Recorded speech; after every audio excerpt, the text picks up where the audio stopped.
Welcome to the Strangers on the Way podcast. I'm so excited to have today's guest because we've actually been friends for, oh gosh, a number of years, maybe like 10 if I think about it. But as I was praying, Yes. 10 years? Yeah. It's wild. Crazy. Crazy. Time flies. But as I was praying, I really sensed God highlight Molly Keller to be on the podcast specifically this week. So I just know everyone's in for a treat. Molly and I met through a women's small group, gosh, over 10 years ago, it seems. And I just love the light that this woman carries. I love her spirit. I love how she loves people, the joy that she has. And she's one of the most resilient people I know as well. So Molly, welcome to the podcast. Hello. Glad to be here. It's so good to have you. I would love to have you just start by sharing with our listeners a bit about who you are and some things that you love. Yes. Okay. Well, as you can see, I love Valentine's Day and wearing my Valentine's Day sweater, but I'm Molly. I'm 32 years old. Lauren and I went to the same church in Chicagoland, but then I moved to South Carolina in 2021, and I'll share more about that later. And yeah, I love Jesus first and foremost.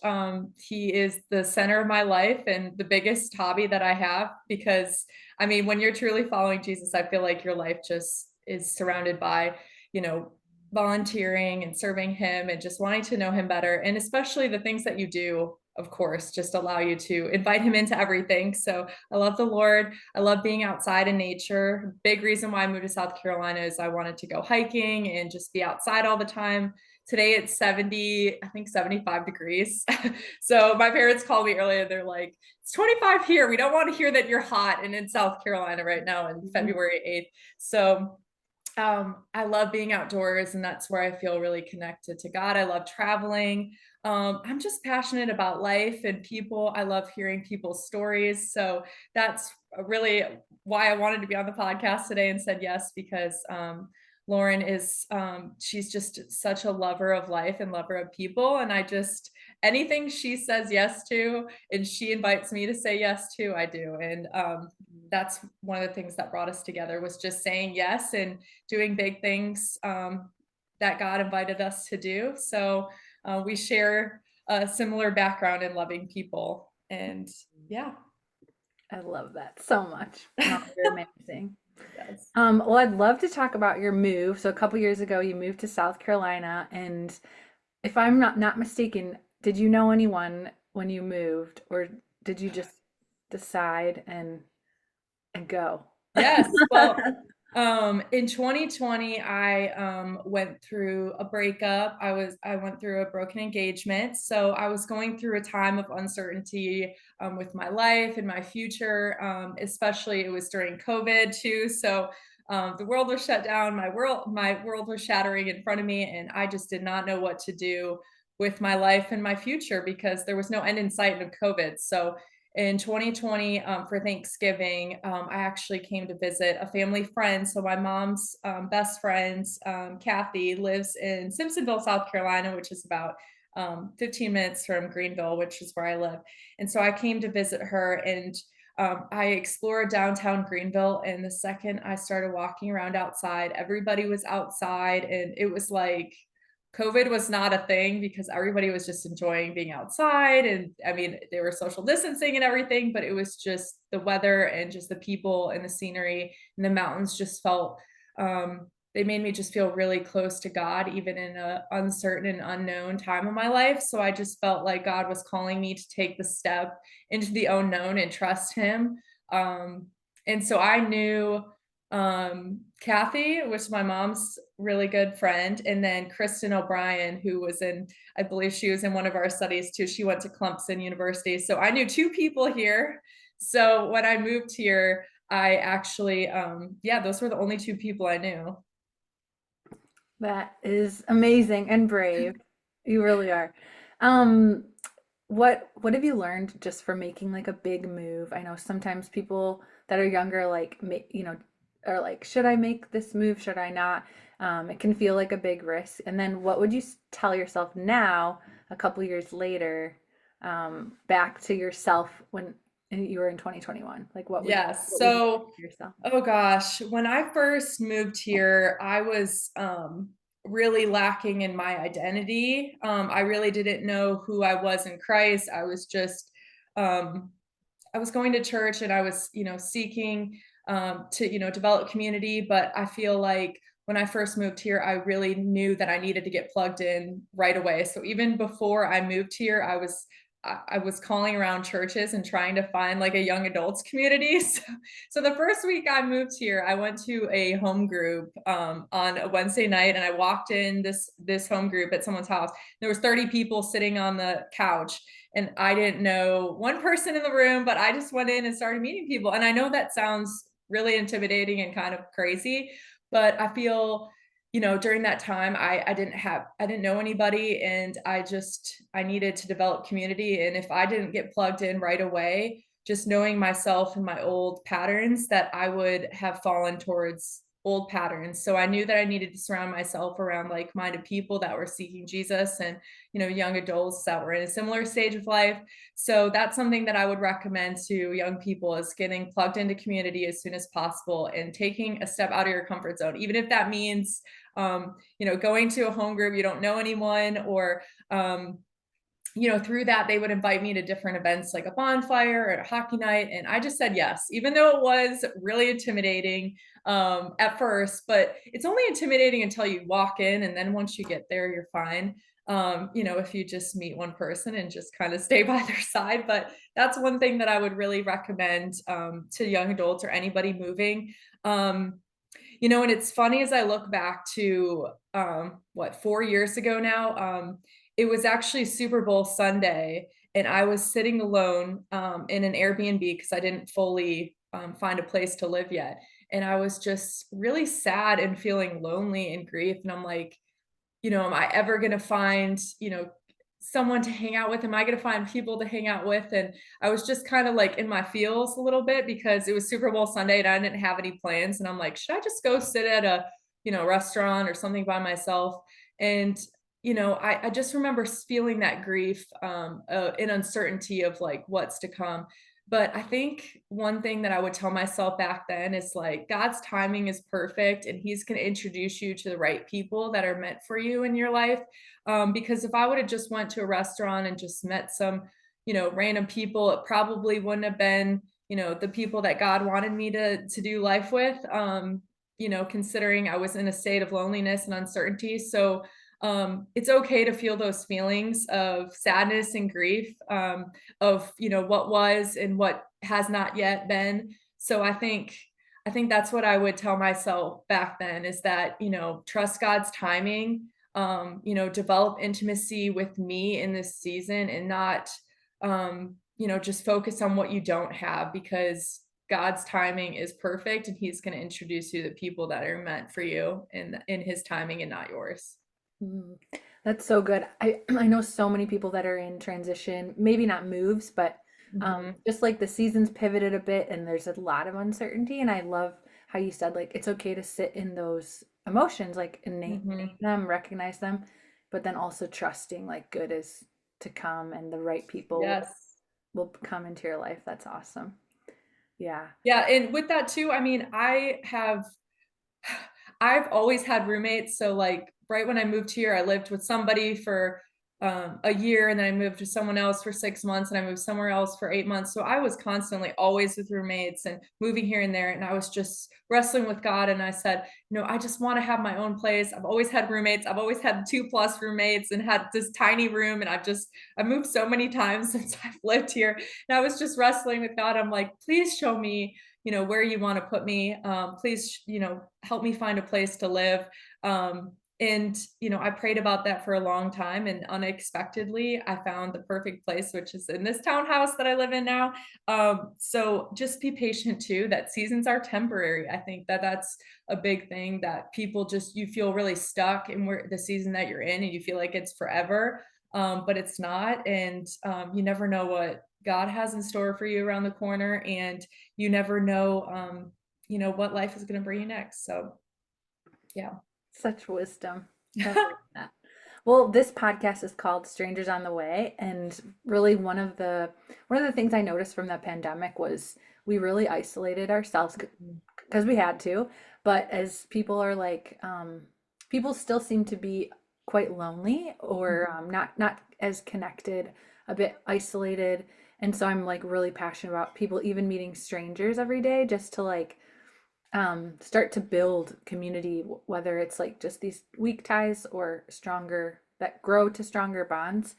So, any other like wisdom to people who are just feeling like how you felt in the beginning, feeling isolated, feeling lonely? Yes. Oh my goodness. So, um, I struggled a lot living in Illinois with seasonal depression, and I feel like it is a little bit easier being in the South, that it's a little bit more sunny and warm. But I would say that one thing that I really force myself to do, and this sounds super cliche, but I think romanticizing your life is it's very important. Like, if you just see that life is so short and every day is a gift, I mean, by God's grace, we're alive and we're breathing for another day. I mean, it's a mystery, but it's unexplainable, that only by God's grace we're here. So, I mean, if you kind of live in that mindset each and every day, and, nothing is coincidental. I mean, I think God intentionally, puts things and people in front of us for a reason, and we choose if we can bless someone else or they get to bless us, and God kind of works with what we give him. So if you're going to the store and on the way there you're listening to a happy song and you're just, windows down, like you've got to kind of create your own happiness, sometimes when it's winter and it's cold, but you're listening to a happy song and then you walk in the store and then you're just smiling from ear to ear and you say, "Girl, I like your shirt, your hair looks good." I mean, that might make someone's day. Or if you just say to someone else, "Hey, can I take that cart back to the car from you?" I mean, little acts of kindness like that, people, you never know what they're going through, and they might be praying like, "God, no one sees me. Can you just have someone see me?" So even just you taking a moment to get out of your own funk, and just realizing that like everyone is going through such a hard battle, and just you smiling and being a gift to others, just in whatever unique way you are. So, if whatever that looks like for you, but that really blesses other people. But on top of that, you know, I believe like, in every day is a gift. Don't do things ordinary. I mean, when you make dinner, make it on your pretty plates, sit down and light some candles, listen to some romantic music. I mean, wear your pretty dress that you don't feel like you wear only for special occasions or holidays. I mean, I just feel like if we would just treat every day as a gift and not just, you know, just take it for what it is. I think that that just allows God to just open our eyes to the beauty around us and other people, and in ourselves, and just allows us to develop that intimacy with Him. Um, that's so sweet. And I think with doing that, romanticizing your life and just loving other people, it's really hard to do that with this, constantly in our faces all the time. So one thing I would tell people that are dealing with loneliness and grief is get off social media. Get off social media. I mean, nothing on social media is going to make me feel good about myself. There's going to be someone prettier, skinnier, smarter, wealthier, and, just more gifted. Even if I'm looking at a Christian, speaker or whatever, I'm like, wow, look at what they're doing for God. And then I feel not enough. And it's like, this isn't about me. So honestly, when I feel like in a funk and I start comparing myself to people, I delete the app off my phone and I don't go on it. Um, I think that that's how we really lose connection, is just being on our phones all the time, because we just start comparing our life to other people, and it's disingenuine. So I don't know if you've seen that too, Lauren, Oh being yeah. on social Ab- media. mhm. Absolutely. Like I love when you can use it like for good to inspire, like yeah, to inspire people or help people like bring their spirits up. But yeah, I think if you find that it's yeah, like not making you feel better, then Right. that's really yeah, I think But wise. it's also like it's a huge distraction, because Yeah. when I wake up in the morning and I have, Instagram, I want to scroll through Instagram for 20 minutes. Mhm. And then I get up and I'm rushing to, get ready, and I have maybe 15-minute quiet time. And then God always says, wait, you could have had 30 minutes, but you scrolled through your phone for 15. And then I feel rushed and I just feel unsettled and I have a bad day. So Mm. I feel like it's just such a distraction. And I feel like, the enemy just really wants to distract us and keep us away from stillness and just gratitude and spending time with God. So I just want, people to be aware that, it's not just, we're not just battling between our own emotions. Like we have someone that's, working against us at all times. And most of the time it's our phone. So it's Yes. designed to do that, to keep us unhappy, unfulfilled, and buying things that we don't need. So just keep that in mind as Yeah. well when you're feeling that way, that you've got Yeah. to fight against it. Yeah. And that's true when we're on our phones, even like when we're out and about, we don't see what's happening around us and those interactions that we can have, we might miss. So, Yes. wise words. Well, you would mention your faith. Obviously, it's a really important piece of your life. How have you seen your faith play out in your daily life? Oh my goodness. I think, I mean, if I believe just so without a doubt that God is just, he's working things out in all of history right now and on all the worlds for his eternal purpose.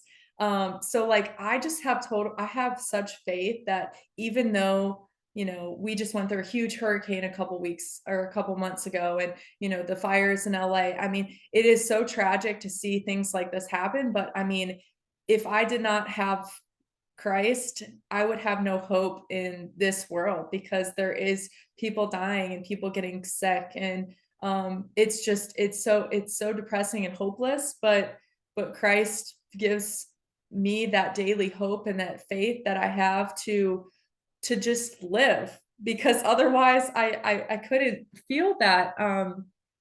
I couldn't live without knowing that there's a reason for this pain and suffering on this side of heaven. So I think faith is just daily, just saying yes to what God is calling us to do and trusting in Him despite suffering through hard things or going through uncertainty. I mean, it's just, I know that everything works out for God's purpose.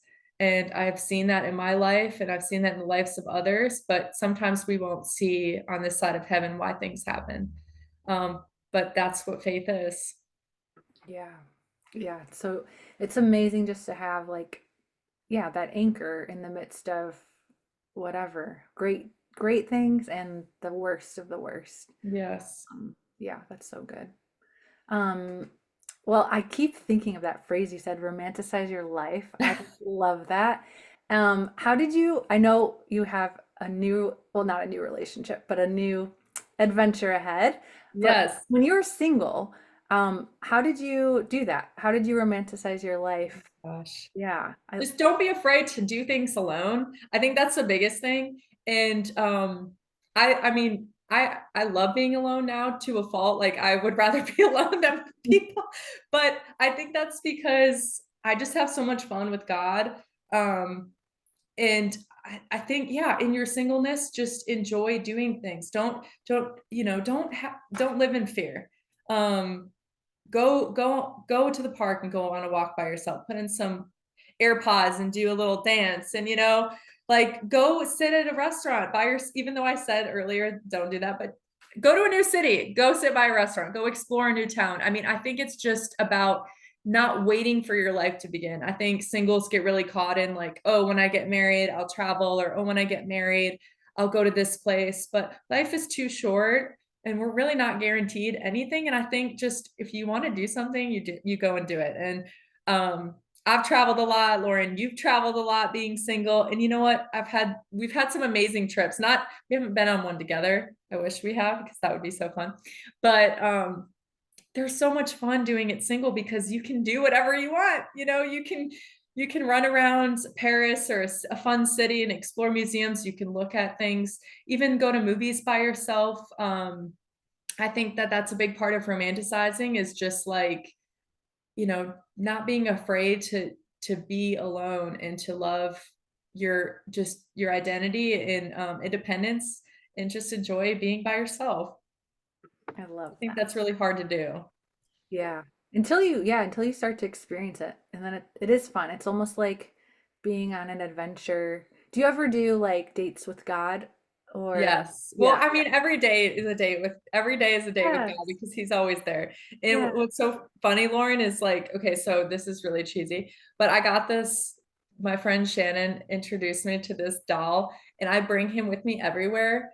I But love it's little that. Jesus, and I bring him with me. And like Yeah. when I'm at work, he just sits and looks at me, and I'm like, if I want to send a mean email, I'm just like, Jesus is here. So it's just fun. It's just like a fun visual reminder that like Jesus is always with me.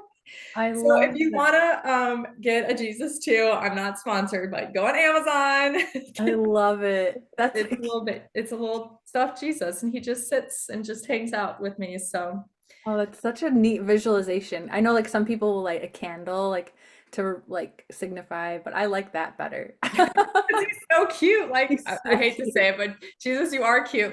He's adorable. So Oh, I love it so much. Well, I know it's Valentine's week, and you've had a really beautiful love story. Would you be comfortable sharing your journey, to yeah. get you to where you are today? Yes. Oh my goodness. So I feel like my cheeks hurt from smiling so much, and now they're gonna keep smiling. But so when I moved to Greenville, I was coming out of a really heartbroken time, and I just really felt like it was God was telling me to be single for a year and not date at all. Coming to move to Greenville, living in a new city, like I just needed to focus on, reclaiming my identity in Him, and also healing. So I went through a program called Regeneration through my church, which it's like a 12-step recovery program for anybody that goes through sin. You don't have to be an addict or anything like that. You can just be, selfish or gossip or whatever. So, anyways, I did this 12-step program. And right after my like 1 year of, not dating, I was going through the regen through my church. And that's where I really was starting to build my identity and know that who I was in Christ and develop a confidence that I never had. And that's why I realized that none of my old relationships worked out because I had no identity in who God created me to be. And I just turned into whatever people wanted me to turn into. So if I dated one person, I would be like this. And if I dated someone else, I would be like that, just to create into the mold that they wanted. I was a people pleaser. So God really healed me from that, and I feel like he needs to go through those seasons with us in order to love someone else, because I didn't fully love myself, and I know that that's cliche in a way, but like I needed to love myself and have and know my identity in Him in order to love someone else, because everything was about trying to make them like me before, and that was not from God. So anyways, I was going through that program 2 years ago, and when I was when or sorry, right when I moved here, and then I started kind of dating during that program because I was so terrified when I started it. They told me that you cannot date until it's over. So that was 9 months. And I'm like, oh my gosh, I'm 29. I'm not going to not date. And I just got out of my single year with God. Like, I need to date. So I didn't listen to them. And I started dating. And I dated a few people. And I went out with a young man named Cliff. And we had a really good time, and we were very compatible, and we had a lot of fun together. But I just felt like God was telling me that I needed to continue my healing and focus on regen and not be in a relationship. So I ended things with Cliff. And during that time, he was kind of going through some stuff as well. And God was working on his heart too. So then fast forward, we reconnected last year in 2024 in January. And I was like, we're not going to date. He was kind of like a bachelor. He's like a big hunter and fisherman. And I was like, he has no room in his life for a woman. And he'll tell you that he probably didn't either. So God connected us in January of last year and reconnected us. And I just saw a different person. I saw God really softened him and was really just, sanctifying him. And he was a new believer, but God was really just showing me that, this is a really solid guy and he's got a good heart and he might not be, exactly where, I want him to be yet, but neither are you, Molly. And you should just give him a chance. So we went out on a few dates and then we started falling for each other. And then in that time, we, went to church together and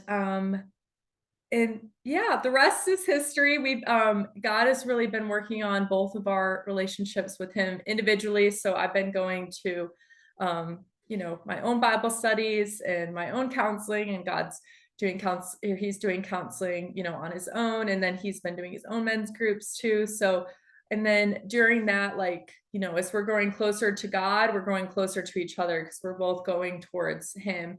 But I will say that, he does have a daughter. He has a little daughter who is the sweetest little girl ever. And that was new for me. I've never dated someone with kids, and I just was like, I don't know if I could do this. It's really hard. And he has partial custody, but yeah, God in his kindness allowed me to, let me into her life, and she's such a blessing. And that's why I think God really softened his heart is through his daughter. Um, because little girls do that to a father. So yeah. So beautiful. Oh, I love it. It's just been amazing to be a part of your journey through all of these years and to see like how God has just, oh gosh, like woven it together. It's really stunning. Yes. Yeah. I want to say too, and I'll share the story, but so Catherine, him and I have been falling in love, and I don't know if you were gonna transition into something else, but um, we did get engaged a few months ago. But before that, I was just praying so much. I was like, God, do you want me to be Catherine's mom? Because she's a young little girl and she's got, her whole life ahead of her. But, I'm going to be a stepmom to her if we continue our relationship. And I just started praying, God, will you just show me, if you want me to be her mom, because it's a big step, to be her bonus mom. And then so crazy. So I was playing music. I was giving her a bath in my bathtub, and I just started playing, like Rubber Ducky and like Splish Splash and just fun bath songs. And like, she just is the cutest thing. And then the next day I get a text from Lauren Hansen.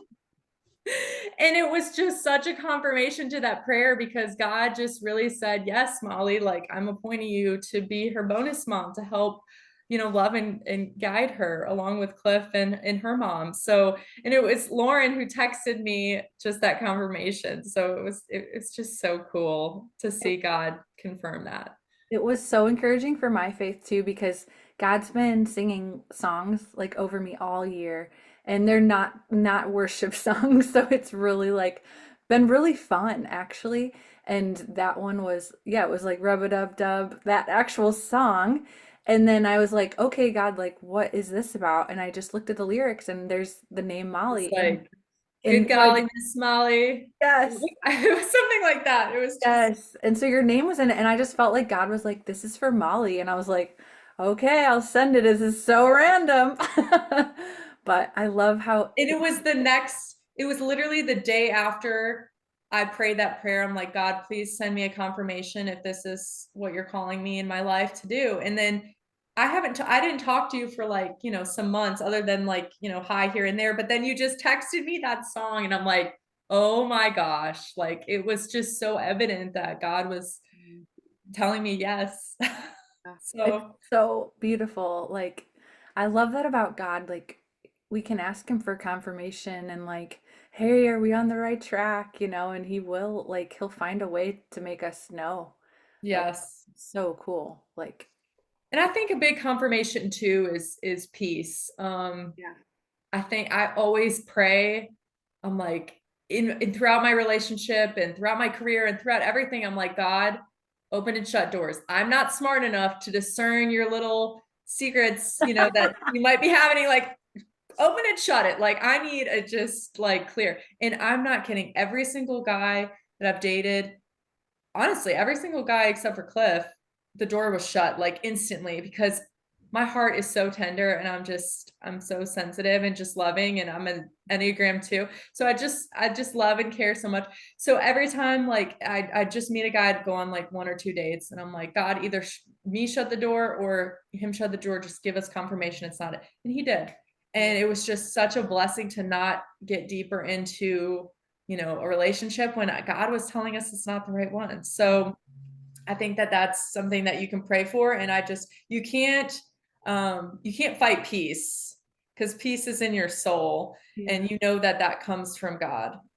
So if you have peace in making decisions, even though it's still a little scary, but like you have peace, like, and you're not like, like, frightened, debilitating, like that's how I think it's from the Lord. That's so good. Any other wisdom with like dating or as we approach this holiday? Oh my gosh. Well, I will say date the unexpected. I mean, I would not have normally gone for someone with kids, but I mean, I think that it's sanctifying me, it's sanctifying him. I mean, it is just the most beautiful thing. And I mean, I love kids, and I want to have more kids. And um yeah, I think you just need to be open to date the unexpected, whether it's, don't say like, I'm only going to date someone this height, that's from here, that's from there, that has this job, just you never know what God's going to bring into your life, and you just have to be open. And I will say, like, setups, I think you should just be open to setups and ask your friends like, hey, if you know any guys, or if you work with any guys, or just putting it out there, if you want to set me up, I'm available. And I Mhm. think just making that just a little bit more evident helps people to just like, because I have like a matchmaker's brain. I'm always like trying to set up people. And I feel like a lot of people are like, no, I don't want to be set up. And I'm like, why not? It's Mhm. easy. I don't know. And then you've got people vouching. I just think it's Yeah. like a lot better in this day and age to have someone vouch for someone that you're dating. Um, and then, oh gosh, I was going to say one more thing. Let me think about it for a second. Hold on. Date the unexpected. Oh, okay. So another thing I would say to ladies first is I had to learn a lot about feminine and masculinity. And like I did a lot of like research on that. So because of my personality, I'm very driven. I'm kind of bossy. They call it leadership skills, right? But I'm a little, I'm a strong leader, and I'm very independent. I don't need someone. I can figure it all out, most of the time. But I feel like that's turning men away, because God created men and women to, need each other, and they created men to be, the sorts of strength and security, and they need, women's supposed to help the man in the areas that they lack. So I feel like the older that, we get so like almost fearful, and we just put up walls because we have to protect ourselves. So we're like, I need to be financially stable, I need to set a strong career, and this and that. And and it's beautiful and it's fine, but I think in dating we've got to turn that off, because with the man and the person that he's pursuing you, you need to be pursued. And when you're have a lot of walls up, and you're like, this is who I am, and this is what I'm looking for, and this is why I'm a catch, and this is why you should pick me, men aren't attracted to that. And I think there's a lot of beauty in just like this the femininity of just like receiving. Like, if a man wants to pick you up and take you out for dinner, like, and open the door, just thank you, just enjoy it. Like, there's so much beauty in that. And I think in this culture it's like looked down upon, but I think that God created men and women in certain ways, and I think that we need to go back to the femininity of just like receiving and being open and being playful and not overthinking and not having lists, and just be present and just be who God created us to be, but also don't have those walls up and be fearful of, don't be putting your business or your leadership or this skills ahead on the date. Just receive and enjoy and have fun. And then men are really attracted to that, I think. And I think that's something that I had to learn. And I listened to a lot of podcasts about, and tried to learn more about the feminine masculinity, because I'm like, why aren't my relationships working out? It's because I was leading with my masculine kind of confidence a little bit. So How did you find that, or like to shift that, like practically in your life to I feel more think feminine? I think the biggest thing is like, as women, we just want to like help. I mean, at least that's my Enneagram style, is like, I want to help, like I want to help clean your house, or I want to, oh, let me go and grab, let out your dog, or cook dinner for you and this and that. And I think there's a difference between like, I wanted to do that to earn your approval versus I wanted to do that to be kind and loving towards you. So I think like you have to shift your mindset of like, am I doing this to earn his love? And am I doing this to try to have him, like want me more? I think that that's different than like, this would really bless him, and I'm going to bring him brownies after work because he had a rough day. That's something that's sweet and little that goes a long way, but it's not like stepping into like mom mode, or I need to save him, because men do not want to be saved. Men are problem solvers and they want to figure it out. And if they confide in you, you can receive that and listen to them. But I feel like, you've got to give him the space to figure it out, because that's what men are like, hunters, and they're like, that's what they're been ingrained in their, you know, self to do. So I think it's just, yeah, you just got to shift your mindset to just, what is my motive in doing this? And I think that's with anything, not just dating relationships. Yeah, that's so good. Yeah, I feel like this topic is like growing in, I don't know, like I think God is really highlighting this because there's a way to do relationship, I think that he did design. And Hmm. it's really beautiful. And yeah, especially women, like I know we're in our 30s, so we've learned how to run our lives and like it's beautiful, but then when it comes to like, yeah, slowing down, sitting back a bit, it's just a little, it feels different. It's So, very hard. And yeah. it's like, it's in our nature to just want to control, and just like, not in like a mean way, but like, I mean, I have a really good itinerary that I could plan an amazing date for us. Like, so we could go, see the show, then go dinner here, and then we could go get ice cream and walk around here. And that would be just me just trying to control everything, instead of give him the opportunity to plan an amazing date and receive it, even though it's not what I would envision. But I mean, that's amazing that he thought of it and he planned it and he's paying for it. Like, so I need to take a step back and just let it Yeah. happen. Yeah. That's so good. I just went on a date on Thursday and we ended up like walking the mall and then this it was so cool. I felt like so loved from God because it like how you have just like secret prayers with God. I was like years ago I just told God like I would love to have a first date at an arcade because I feel like it'd be Oh, just so fun like playing games and being active and talking and yes. having something fun to do and we ended up doing that and I just was like, "Oh," and I didn't you're like I just kind of let him take the Oh lead my gosh. and it ended up being so fun. And so, yeah, I think there is something about just like chilling out, let them be men. Oh my gosh. And I'll tell you too, what's so funny is like, so the day we got engaged, so many cool God moments, just like the arcade thing, like things that I prayed. But it's funny, we were watching Frozen the night before, Frozen 2, and Anna was getting engaged, or Kristoff was trying to propose to Anna. And then she was like, always she was just kind of being like aloof and like, oh, turning around at the wrong time or like running away or doing this. And he's like trying to propose all the time. And I'm like, that's how I'm going to be because I'm just going to be in my own world. So, and literally the next day is when I'm getting engaged. But Yeah. that next day, I had no idea he was going to propose.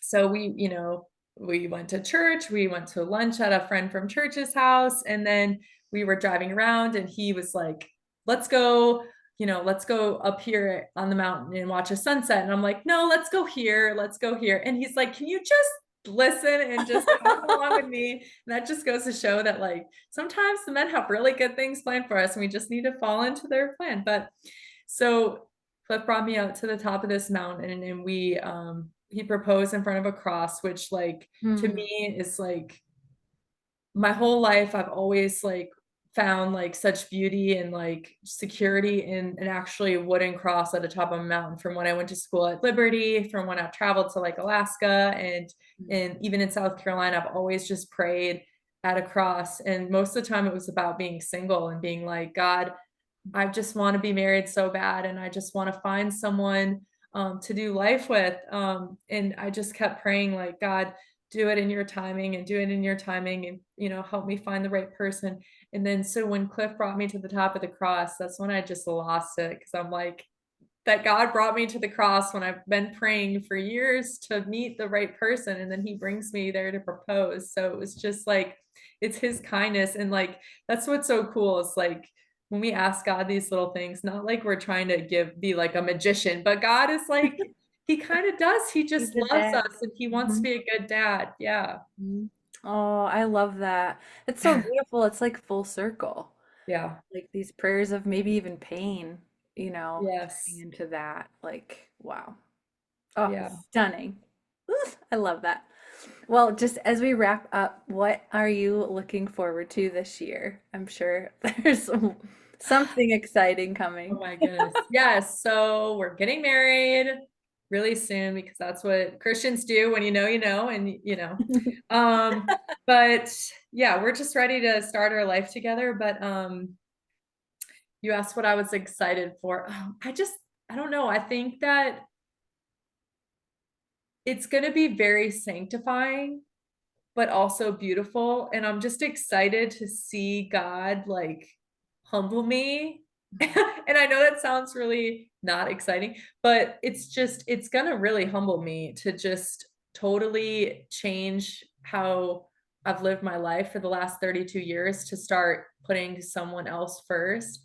So I'm excited to see myself grow in that way and to just love someone how God loves me unconditionally, despite my flaws and my mistakes. But I don't know. I've never lived with a guy before. I mean, it's gonna be weird. It's gonna be fun. It's gonna be all the things. But yeah, and I've never like gone on a vacation with someone that I've really loved, and um I just am excited for all those little things, like waking up, making breakfast, and you know, Yeah. just the normal day-to-day things, but that's part of the romanticizing, right? So, yeah. I'm so excited for you. Yes, thank So you. good. Any wisdom for our listeners just as we wrap up? It could be about any topic, any theme, from your life or experience. Yeah, I would say, when I first moved here, I didn't know what to do with my career. I was working remotely at the time, and I just had a lot of unknowns. I didn't have a place to live. I was working remotely for another company. I didn't know what career path to do. I just felt like very um lost. I didn't know where God was going to lead me. But I think I think we just take the next step in front of us. Like we don't have to jump from here to here. I think you just take the next step and then you can take a step and then you can turn around and say, God, is this what you want me to do? And he'll say, yeah, keep going. Then you take another step and you're like, God, is this what you want me to keep doing? And then eventually you'll just be walking along this path, um, that he's kind of led you to. And God, the beauty of God is like he allows us to he just gives us free will. So whether I wanted to be a teacher or a salesperson or whatever, like that's the beauty of God. It's like he creates us with our own designs and passions. And if I would have went into teaching, I would have probably took a step and turned back, and God's like, nope, this isn't for you. And I would have figured that out. But it's okay to fail. It's okay to start over. Starting the best thing that's ever happened to me was a relationship ending to move here to begin a beautiful life for myself that I would have never have done if it wasn't for a relationship ending. So I think we hold so tight on like, you know, endings, when things end that like it's like an end all be all, but no, it's a new beginning. And also I want to say that I started a career path in hospitality.